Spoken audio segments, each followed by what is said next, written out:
Well, welcome everybody. This is the Agent Edge podcast. It is an inner circle of the real estate best of the best, and it's featuring top agents and their secrets to success. So I am, and I know Bree and Lynn are ridiculously excited to have the one and only Asher Cohen here today with Yes. BuyAZRE. So many things that I love about this man. It's okay, Danielle.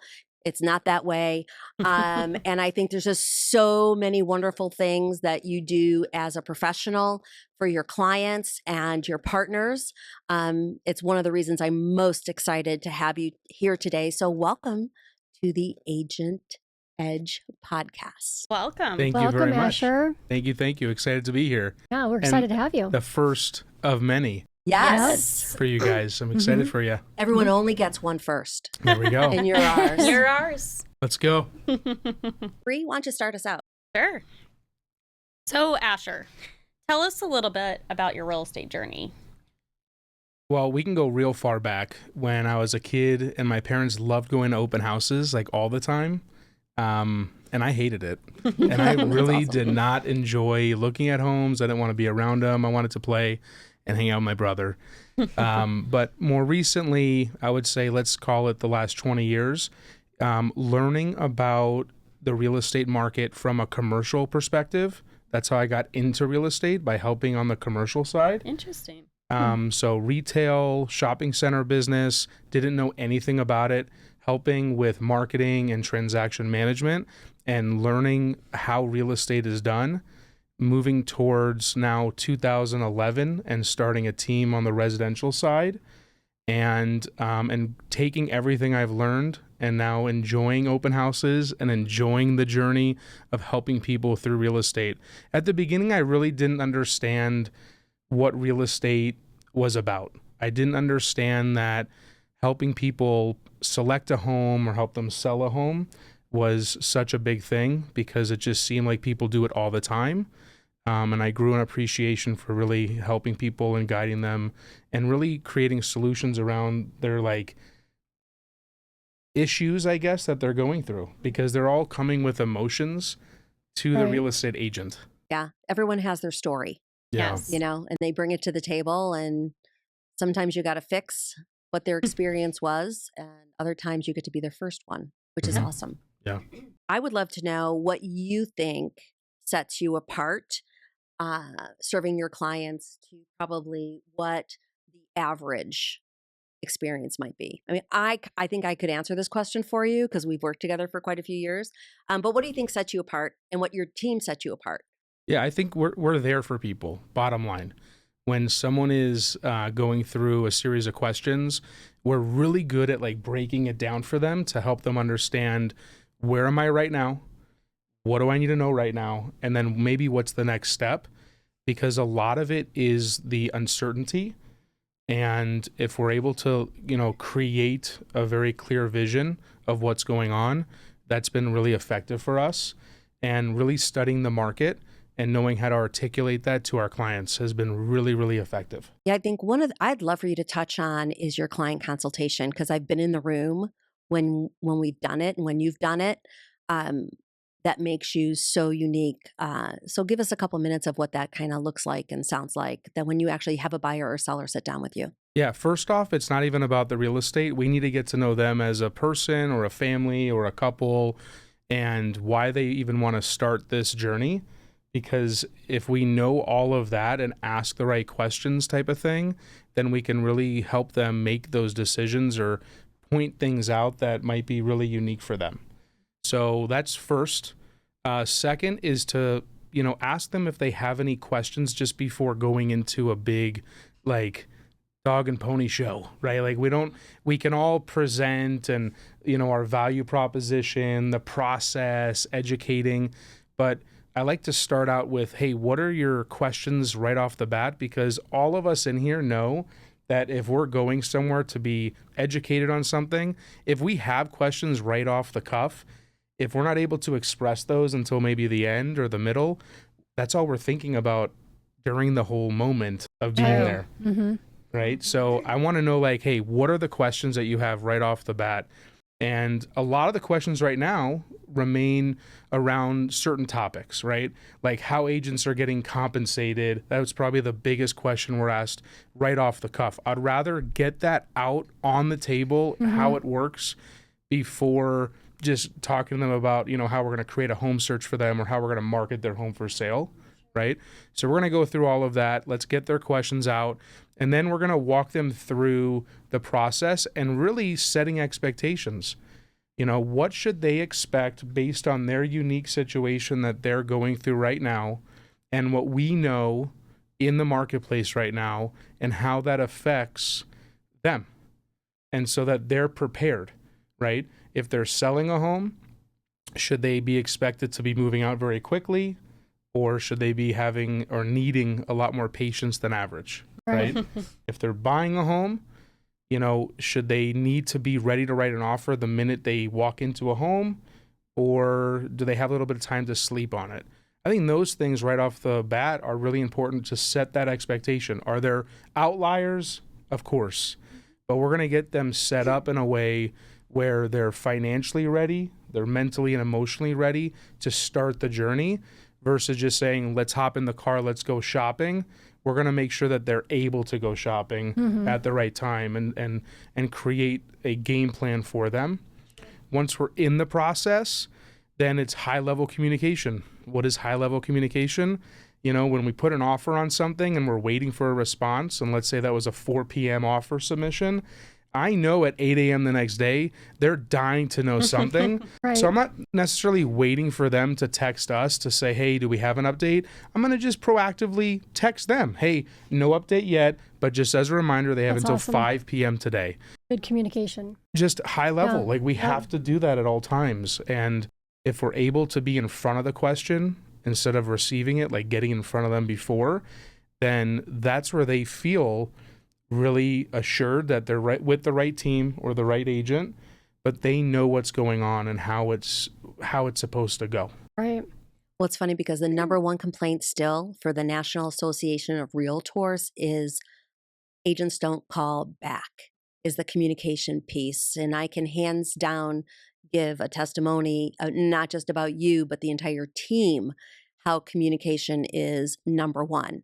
The last place for fear and doubt is when they're buying a home.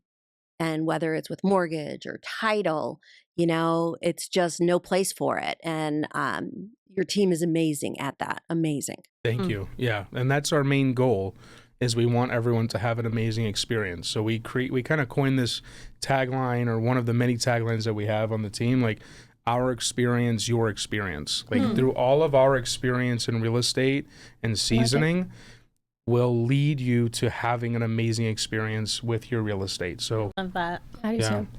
So what is the biggest lesson that you've learned in your real estate career so far? so many. I'm sure. There's so many. Just one. A book. Yeah. We need to write a book on that. Yeah. The biggest lesson I would say is to remain, I call it the coolness and calmness. There's a lot of emotion in our industry between like partners, between clients, between just everything in the world that's going on at all times. And the one thing that we can maintain or try to maintain is our coolness and calmness. So when someone else on the other end of the phone is not maybe maintaining their coolness and calmness, we have a decision to make.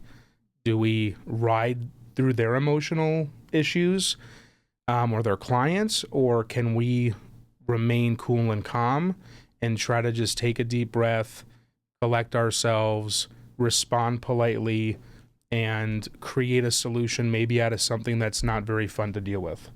So coolness and calmness has been the biggest thing in trying to get everyone on the same page. I'm not saying I have it all the time, but I would say the majority of the time You definitely put off that vibe. So you're Okay. You do. You do. You do. Yeah. Good. Well, that's something that we need to work on. Yeah. So cool. And I like that too, because we try and be the calm in the storm as well. And as you know, there's so many different scenarios that could play out within a transaction. And on our side, when we're working with the agents and helping them, we want them to feel super supported so that we can provide them the best experience that they can provide to their clients. Mm-hmm. And that's huge, right? I mean, that's a big piece of it, because when we know that you have everything covered, then we can go more confidently to our client and say, hey, this is what to expect. This is what's going on. That's normal. That doesn't maybe sound too normal, but here's a solution from, the escrow company, the title side of things that is able to help with this problem. Yeah, absolutely. So how do you stay connected in your community and grow your I call it getting out there, and some people think that's too ambiguous or too vague. You need to get out of your house. You need to get out of your office, and you need to enjoy the things that you enjoy doing. So whatever everyone's community is, just get involved with it. Don't just be a spectator. Don't just go once in a while. But like the example I give a lot of agents when coaching, if you enjoy hiking, we live in an area that has many hiking trails, many days of amazing weather. Get out there and get involved. Again, don't just go once in a while, but see how you can help with that community, right? So farming is a big thing, not just geographically, but within our communities. So the people that we're around. So we like to do Food Truck Fridays.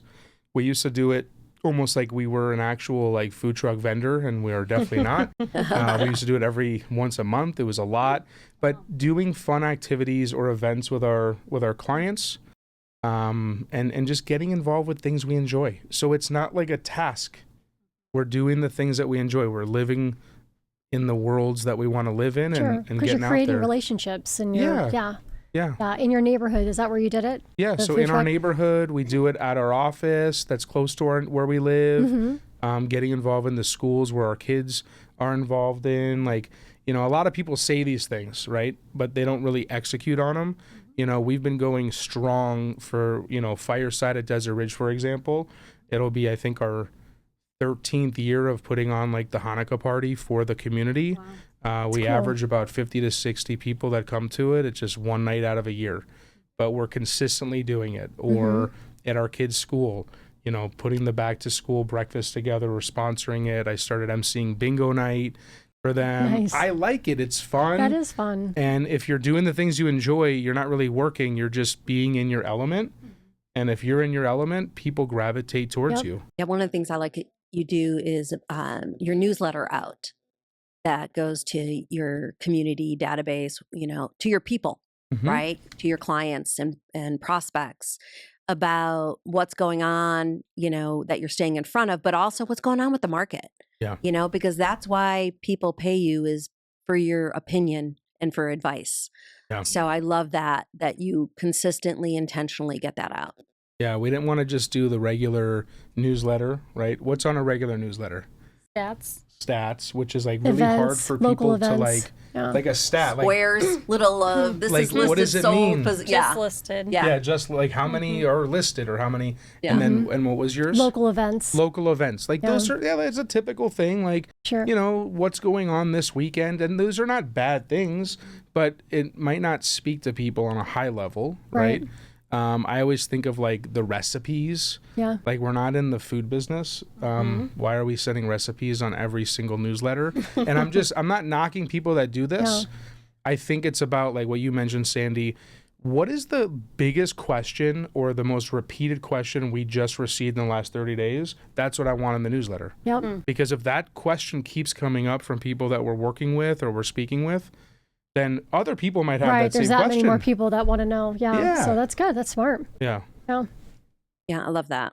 I would love to know the burning desire question. Is when you have a buyer interested in a home, how do you ensure that they're financially prepared to be making an offer at that point? Such a good question. Coming from The a lender. lender. From the lender. Of From course. the lender. Obviously, get them in front of a lender. No, but it's really, I like to tell them, and I know you do the same thing, what you're qualified for and what you want your monthly budget to be sometimes is the same thing, but sometimes it's not. and we want to have that conversation prior to shopping. Shopping for a home is super sexy. It's a very exciting thing. It's wow. But if we're not having like what we call getting your money right, which is having the money conversation and monthly budget, down payment, closing costs, all of the things. If we're not having that up front, then we got them really excited about things, but now it's getting real about the money. And I'd rather have that up front. So just bringing it up, what are you willing to spend per month? And if you're not already qualified, we have to get you in front of someone that can get you qualified and make sure not only you're qualified, but what are your options based on your situation? The money you make, the debts you have, the income, the credit, everyone's situation might be a little bit different. So let's make sure we're getting you in front of someone that can give you your options and not just say, yeah, you're good for that, and why those options are important. And that's been a really key help that you've been able to do, because our success rate of writing an offer, getting it closed is very high. And that is due to the person that's writing or buying the home. They know what they're getting into before writing the offer or having us submit it, right? So if it's super clear up front, we have a high, success rate. But if it's kind of loosey-goosey, and you'll be good, right? Because some lenders, you don't do this, but some lenders like, you're good, go shop, you're good. They don't really have the conversation with them, so they don't really know what they're getting into. Yeah, because you're getting them into the largest asset. I usually get them in, except for maybe a doctor or a veterinarian, into the largest debt. And it shouldn't be a surprise with an offer accepted where the payment's landing or where the estimate of closing costs are. And I think we're very lucky here in Arizona that we have the official pre-approval form and the loan status update form, because then the buyer will know the numbers with the offer price that's made, that no other state across the United States has, that I know of right now so far. And so I think it's really important, but for them to know that. But I think what's really huge is how much you talk about that with them, to get them comfortable with the fact that they're going to go and tell their deepest, darkest secrets to me. I'm going to know things about them that their parents might not know about them anymore. And you get them comfortable with that. Yeah. And everyone on your team knows the process, and it's like the hockey puck getting passed around the players. They all know where it's going next. And it's just this, when you watch it, you go, oh man, this is so super sexy. I understand it's real estate and I'm comparing it to hockey, but it is. I mean, it just flows through your whole team seamlessly. Yeah. And again, it's just being open to the conversation, right? I think that's been the biggest thing. And we do a lot of things like behind the scenes that our client isn't even aware of. So before writing the offer, we're sending you the listing. So you know what the HOA is, you know what the taxes are, you kind of have a layout of what's going on already. So that way, when we're putting the strategy together for our buyer and giving them options, hey, I think a good strategy on this home would be X, Y, or Z, offering it that way based on the financial makeup of what you're looking to achieve and not come out of pocket with additional costs, with closing costs, let's say, and with the conversations that we already had with the listing agent to see where the seller is in their journey, right? Like we're basically mining for data. We're going to look at all of it, and then we're going to lay out like, hey, based on all these facts, this is a good idea, but you can tell us what you want to do. Ultimately, it's up to them. But that has been such a key contributor, because we're able to have the conversations, open up dialogue, and then they're very clear on what they're getting into. Right. Okay, so how do you keep buyers motivated and confident throughout the home buying process? Yeah, it goes back to that communication for sure. I like to always make sure that we have a mission from them from day one in that buyer consult or as a seller in that listing appointment, right? What is our mission? Why are we even doing this? Why are we here? Why am I over at your house, or why are you in my office? Right. Obviously real estate related, but what is the motivating driver, And that's going to be the key thing that we're going to talk about the entire process, right? Is it because you're outgrowing your home, you need to buy a new home? Great. Then what is more important?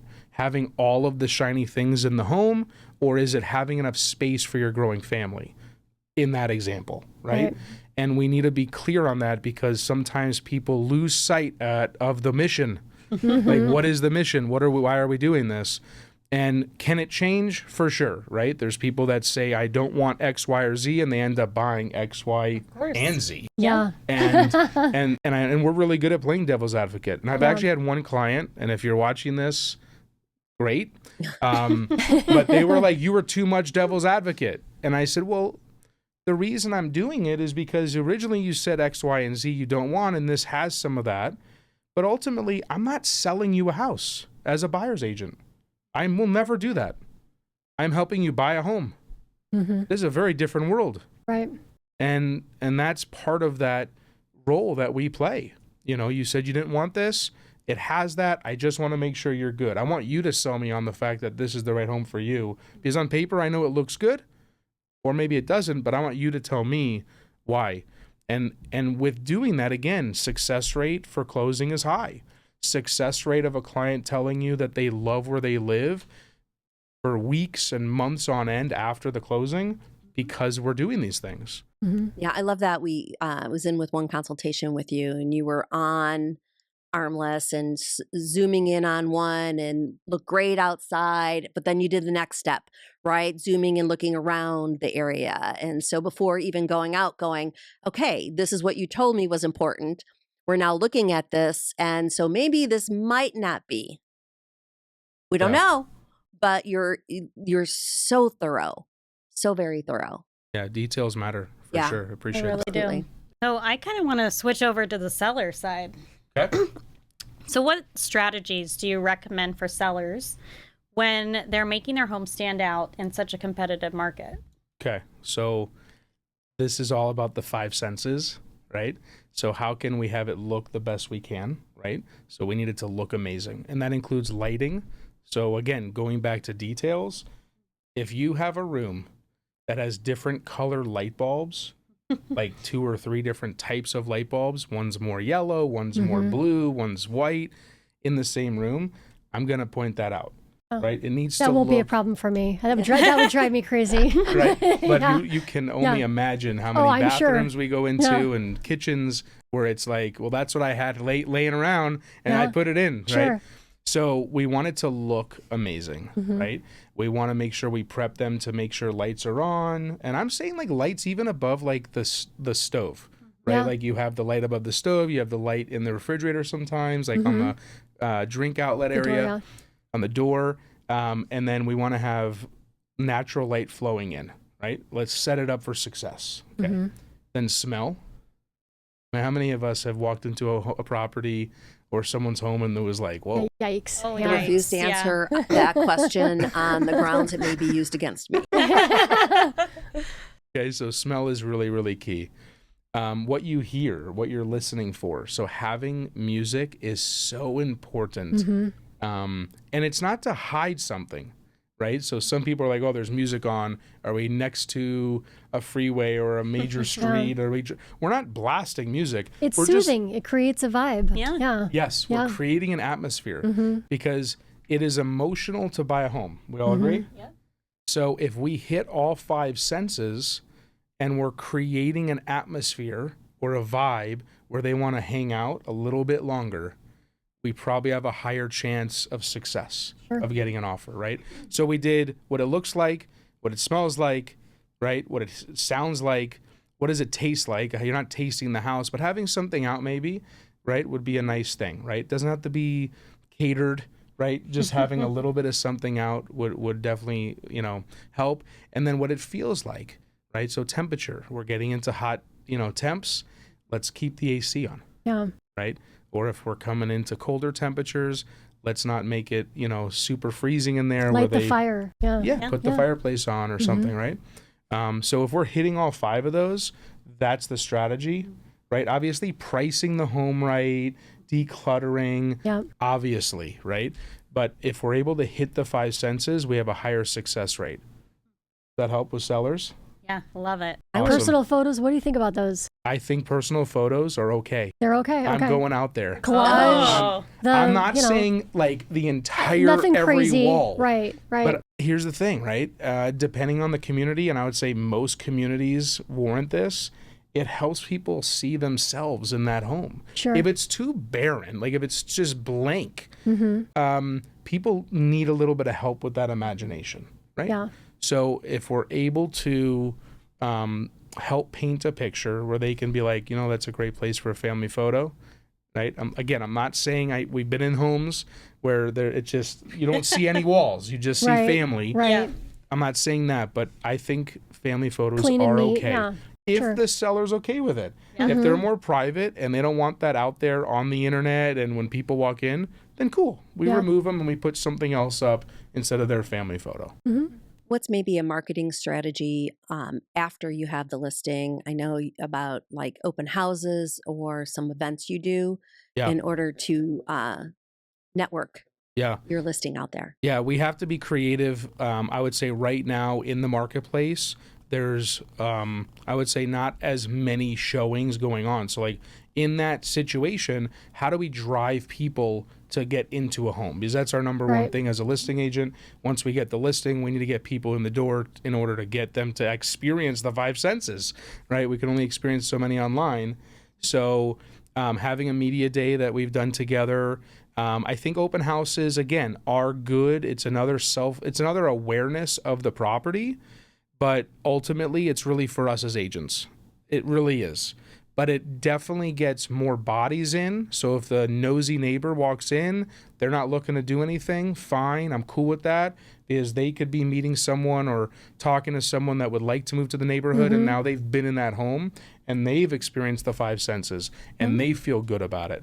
So all of the things really add up to getting the home under contract and sold. So open houses, media days, broker tours, I think are very important to get other agents in the home, talking about it, getting that feedback.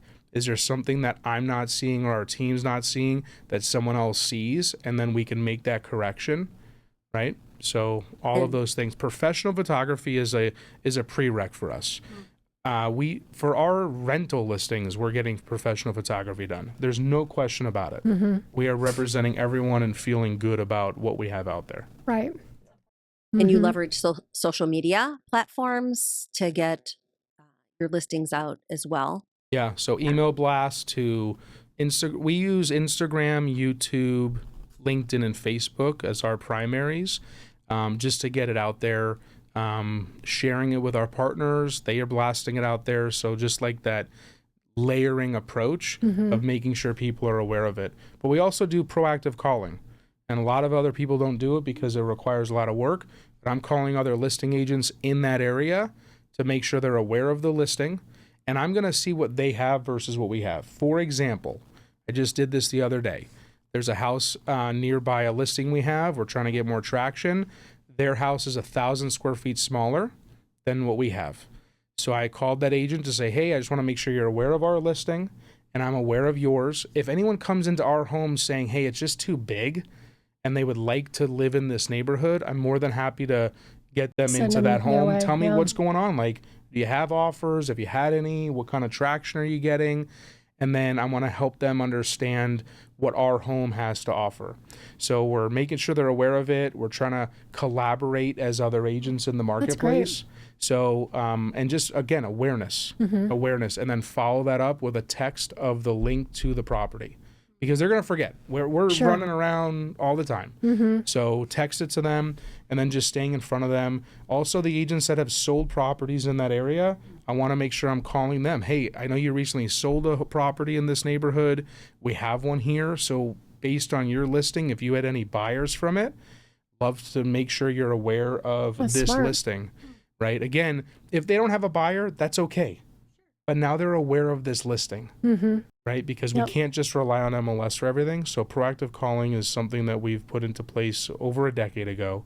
And it takes more time, but we do it. Yeah. And it turns into things sometimes. I love it. I love it. Any other questions that you guys want to throw at this master? I threw out the word there. I did. You did. You did. Yeah. I believe it.